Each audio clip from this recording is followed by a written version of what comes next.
A fellow called Moose Moss started a diving program in his backyard pool over 30 years ago.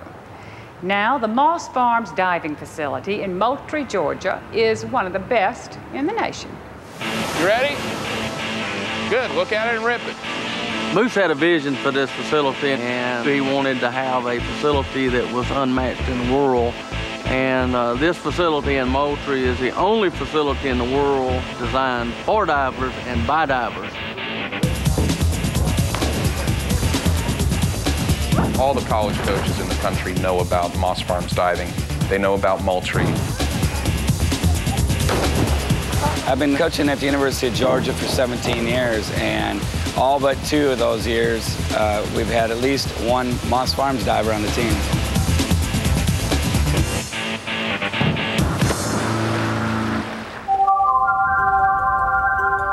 This is where it all started, the Moss Farms diving team. We built this pool out of a pasture and a bullpen back in the 1960s.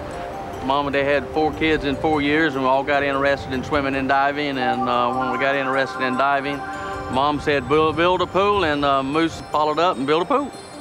We built the pool in '64. Then in 1966, we had our first diving meet. Moose Moss was a great coach. Apparently, he wasn't a very high-level diver. He didn't dive at all. He was terrible. I mean, he needed a coach. He knew how to tell you what to do, but he couldn't do it himself. Moose Moss became a great coach because he took the time to go and learn everything he could possibly learn from some of the top coaches at the time. If Moose Moss wanted to learn better somersaulting techniques, he would find out who the best coach in the country was for somersaulting techniques, and he'd bring him here to work with him. The most impressive thing to me was that he didn't charge a penny for any of his coaching or the expensive equipment that he put in or the trips we took. I think he's the only coach in the world that's ever done that. Well, eventually we were making some international teams, and we didn't have a tower. So Moose began to develop what many people think is one of the finest diving facilities in the world, which is the Moose Moss Aquatic Center. Still stay more in front on your press, okay? It's named after my grandfather, but it's hands down the best outdoor facility in the country, maybe even the world. Hold your arms and be flat, okay? We have 8 springboards over the water. We have 4 1 meters and 4 3 meters. We have a full complement of towers. We have a 1 meter, 3 meter, 5, 7.5, and 10 meter towers. There's several challenges diving this high. The wind definitely is a major factor. When you're up this high, you like to make sure that, you know, all your blood's flowing real well. You know, it's real dangerous. You're up like close to 35 feet. Wait a second, because it's really windy right now. Okay. Flat. Diving is a sport that has a lot of fear attached to it. You're actually asking kids to do things that are totally unnatural for them, and you're asking kids to do things that they're totally afraid of. And the thing that's great about the dryland training, and especially with the ropes and the spotting rigs, is that there is no fear involved. You can teach the kid how to do the skill correctly. What she's doing here is a forward 2.5 somersault, and she's basically doing the whole dive by herself.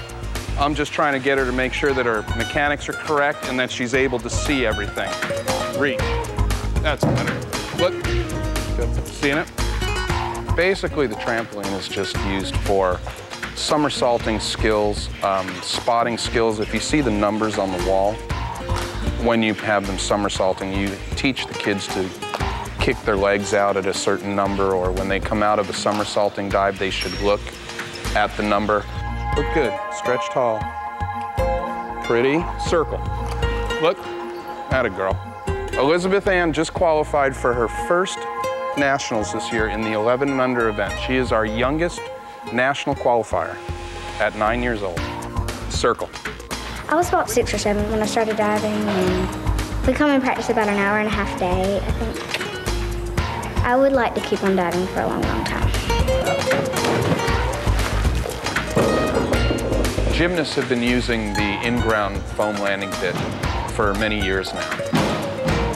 As far as I know right now, we are the only diving program in the country that has an in-ground landing pit with a dry board going into it.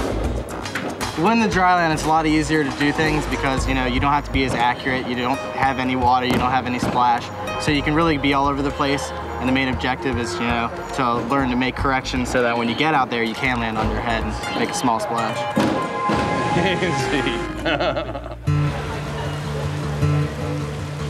Moss Farms diving has dominated Southeastern Conference diving. There's been 43 Southeastern Conference champions out of Moss Farms pool. But on a national level, we've had 45 collegiate All-Americans, which no other program in the country can come even close to those statistics. I've won senior nationals twice on 3 meter, and I've won synchro senior nationals 4 times. So it's pretty exciting. Last year was a pretty good year for me. It was my last collegiate year. I got SEC Diver of the Year and NC2A Diver of the Year. I just wish that Moose could have lived to seen Clayton in 2003.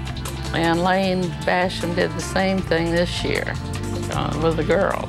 She's about his last girl, that he was responsible for a lot of the beginning of her diving.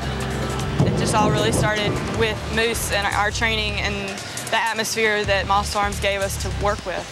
It was interesting diving with him. He had very interesting techniques. One minute he'd be yelling at you, and then the next minute he'd be taking you to Dairy Queen because you did a good dive, and it was just a lot of fun. It was really sad to lose such a great coach.